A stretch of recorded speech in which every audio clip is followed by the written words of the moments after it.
నమస్తే అండి. శ్రావణ మాసం అంటేనే గుర్తొచ్చేది వరలక్ష్మి వ్రతం. శ్రావణ మాసం అమ్మవారికి ఇష్టమైన నెల కాబట్టి ఈ మాసంలో మనం వరలక్ష్మి వ్రతం అనేది జరుపుకుంటాం. మరి ఈ మాసంలో పౌర్ణమికి ముందు వచ్చే శుక్రవారం నాడు వరలక్ష్మి పూజన అనేది వ్రతం అనేది జరుపుకుంటాం. మరి ఈ వ్రతాన్ని సాక్షాత్తు పరమేశ్వరుడే పార్వతీదేవికి చెప్పాడని చెబుతారు.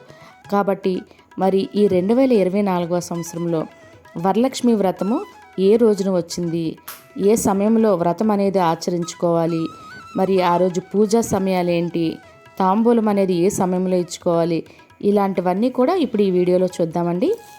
మనకి ఈ సంవత్సరం శ్రావణ మాసం ఆగస్టు 5 సోమవారం మొదలై సెప్టెంబర్ 3 మంగళవారంతో శ్రావణ మాసం అనేది ముగుస్తుందండి.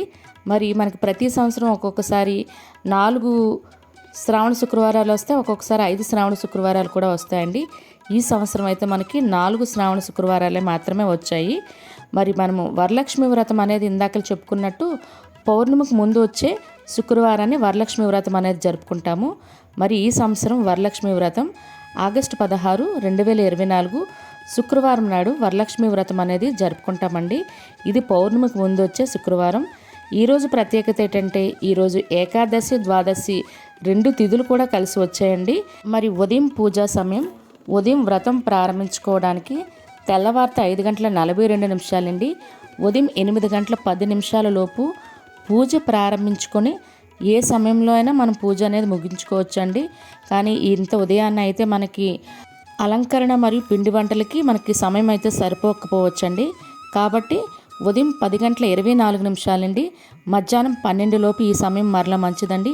ఈ సమయంలో పూజ ఏ టైంలో అయినా ప్రారంభించుకొని ఈ సమయం మధ్యలో 12 లోపు పూజ అనేది ముగించుకోవచ్చండి. సాయంత్రం పూజా సమయం సాయంత్రం 6:24 అండి, రాత్రి 7:56 మధ్య సమయం అయితే మంచిదండి. ఈ సమయంలో మరలా అమ్మవారికి దీపారాధన అనేది చేసి హారతి ఇచ్చుకోవాల్సి ఉంటుందండి. తాంబూల సమయం తాంబూలం ఉదయం 10:30 అండి, మధ్యాహ్నం 12 లోపు అండి. అంటే ఉదయం పూజ అయిపోయిన తర్వాత కంటిన్యూస్గా తాంబూలం అనేది ఇచ్చేసుకోవచ్చండి. మనకు అప్పుడు సమయంతో ఇది లేదు.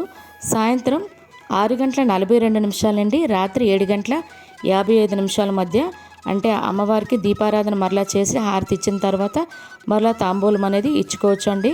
తాంబూలం ఎంతమందికి ఇవ్వాలనే ప్రశ్న కూడా చాలా మందిలో డౌట్ ఉంటుందండి. తాంబూలం అనేది అమ్మవారికి పెట్టిన తర్వాత మీ ఇంట్లో అత్తగారు కానీ అమ్మగారు కానీ ఎవరైనా ఉంటే పెద్దవాళ్ళు వాళ్ళకి తాంబూలం ఇచ్చిన తర్వాత ఇంక ఎంతమంది వస్తే అంటే లేదు అనుకుంటే ఎంతమంది వచ్చినా తాంబూలం ఇవ్వచ్చండి. దానికి సరి సంఖ్య బేస్ సంఖ్య లేదు, నేను 5 మందికి ఇచ్చేసాను, 9 మందికి ఇచ్చేసాను, ఇంక ఇవ్వకూడదు, ఇలాంటి లెక్క అనేది లేదండి. ఎంతమంది వచ్చినా ఆ రోజు అందరూ అమ్మవారి రూపాలే. ఆ రోజు ఎంతమందికైనా మనం తాంబూలం అనేది ఇవ్వవచ్చు. ప్రతి ఒక్కరిలో అమ్మవారిని మాత్రమే చూడాలండి, వయసును మాత్రం చూడకూడదు. అది చిన్నవాళ్ళైనా పెద్దవాళ్ళైనా అమ్మవారిని అనుకొని మనం తాంబూలం ఇవ్వవలసి ఉంటుంది. మరి వరలక్ష్మి వ్రతం అనేది 2వ వారమే చేసుకోవాలా, మరి ఇంకే వారాలు చేసుకోకూడదా? మనం ఈ 4 వారాల్లో పౌర్ణమికి ముందు వచ్చే వారం వరలక్ష్మి వ్రతంగా పరిగణిస్తామండి. అంటే వీలు కాని వాళ్ళు మరే ఇతర ఇబ్బందులు ఉన్నా మొదటి వారం కూడా మనం పూజ అనేది చేసుకోవచ్చండి. అంటే పౌర్ణమి ముందున్న వారాలైతే ఇంకా పట్టు ఎక్కువగా ఉంటుంది, ఫలితం ఎక్కువగా ఉంటుంది అంటారు. లేదు అది కూడా వీలు కాని వాళ్ళు ఉంటారండి, పరిస్థితులు బట్టి వాళ్ళు కూడా 3-4 వారాల్లో ఎప్పుడైనా చేసుకోవచ్చండి. మొదటిసారి వ్రతం చేసుకుంటే పెళ్ళైన కొత్తగా చేసుకునే వాళ్ళు కూడా వ్రతం చేసుకోవచ్చు.